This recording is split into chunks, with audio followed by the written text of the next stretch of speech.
नमस्कार मित्रांनो, Prabhavati digital learning प्लॅटफॉर्ममध्ये तुमच्या सर्वांचं स्वागत आहे. आणि या ठिकाणी आपल्याला संगणकामध्ये अथवा लॅपटॉपमध्ये मराठीमध्ये कसं टायपिंग करायचं याविषयी आपल्याला माहिती घ्यायची आहे. तर बऱ्याच जणांच्या लॅपटॉपमध्ये अथवा कॅम्प्युटरमध्ये बाय डिफॉल्ट इंग्लिश लँग्वेज असते, परंतु आपल्याला जर मराठीमध्ये टायपिंग करायचं असेल तर मराठीचे जे काही फॉन्ट आहेत ते आपल्याला इन्स्टॉल करणं गरजेचं आहे. किंवा बाय डिफॉल्ट इन्स्टॉल असतात, परंतु आपल्याला ते या ठिकाणी ॲड करणं गरजेचं आहे. कारण ज्यावेळेस आपण बाय डिफॉल्ट टायपिंग करतो त्यावेळेस ती टायपिंग इंग्लिशमध्ये टाईप होत असते. जर आपल्याला मराठीमध्ये टायपिंग करायचं असेल तर या ठिकाणाहून आपल्याला ती भाषा निवडायची असते मराठी. यासाठी तुम्ही शॉर्टकट देखील वापरू शकता. विंडोज स्पेस दाबल्यानंतर आपण आपली भाषा निवडू शकतो. तर आता जे काही मी माझ्या लॅपटॉपमध्ये ऑपरेटिंग सिस्टीम वापरत आहे ती विंडोज 11ची ऑपरेटिंग सिस्टीम आहे. जर तुमचा विंडोज 9 असेल, 10 असेल किंवा त्या अगोदरचे विंडोज आवडते असेल तर तुम्ही त्यासाठी यूट्यूबचा आधार घेऊ शकता. मराठी टायपिंग कशी करायची. तर माझं जे काही लॅपटॉप आहे ते आहे विंडोज 11. तर विंडोज 11मध्ये मराठीमध्ये टायपिंग कसं करायचं हे मी तुम्हाला थोडक्यामध्ये सांगतो. तर सर्वात पहिल्यांदा आपल्याला या ठिकाणी या पर्यायावरती क्लिक करायचं आहे. त्यानंतर आपल्याला मोर कीवर्ड सेटिंगवरती क्लिक करायचं आहे. आणि या ठिकाणी इथे आल्यानंतर आपल्याला ॲड लँग्वेज या पर्यायावरती क्लिक करायचं आहे. आणि इथे आपल्याला मराठी असं सर्च करायचं आहे. मराठी असं सर्च केल्यानंतर त्यावरती क्लिक करायचं आहे. नेक्स्टवरती क्लिक करायचं आहे. त्याचे जे काही त्या मराठी फॉन्टचे जे काही ड्रायव्हर असतील, फॉर्मॅट असेल ते सर्व आपल्याला या ठिकाणी इन्स्टॉल करायचे. तर आता ती इन्स्टॉलची प्रोसेस चालू राहते.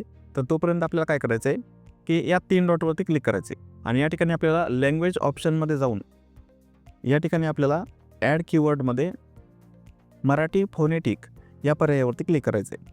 मराठी फोनेटिकवरती क्लिक केल्यानंतर आपली मराठी भाषा, आपली मराठी टायपिंगसाठी जो काही फॉर्मॅट लागतो तो या ठिकाणी इन्स्टॉल झालेला असेल आणि त्या लिस्टमध्ये आपल्याला आलेला शो होईल. तर आता ते आपल्याला कसं चेक करता येईल. तर हे बघा,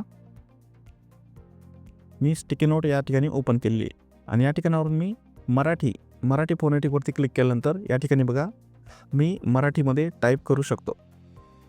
हे बघा, बरोबर. जर तुम्हाला भाषा परत इंग्लिश करायची असेल तर तुम्ही विंडोज स्पेस दाबल्यानंतर ॲटोमॅटिक भाषा चेंज होते. या ठिकाणी 2च भाषा आहेत, एक आहे मराठी आणि एक आहे इंग्लिश. तर आता या ठिकाणी बघा मी इंग्लिशमध्ये टाईप करतोय. जर मला मराठी टाईप करायचं असेल तर मी विंडोज स्पेस दाबणार, मराठी फोनेटिकवरती क्लिक करणार आणि या ठिकाणी मी चांगल्या प्रकारे मराठीमध्ये टाईप करू शकतो आहे. तर आता ही जी काही प्रोसेस असते तर ते विंडोजचं जे काही फॉर्मॅट असतील, फॉन्ट असतील ते या ठिकाणी इन्स्टॉल होत आहेत. तर ते ऑटोमॅटिक डाउनलोड होऊन इन्स्टॉल होतात. त्यासाठी तुम्हाला वाट पाहण्याची आवश्यकता नाही आहे. तुम्ही जे काही स्क्रीन आहे ती तुम्ही तुमची क्लोज करू शकता आणि आता तुम्ही चांगल्या प्रकारे मराठीमध्ये टायपिंग करू शकता. ओके. तर विंडोज 11साठी ही प्रोसेस आहे.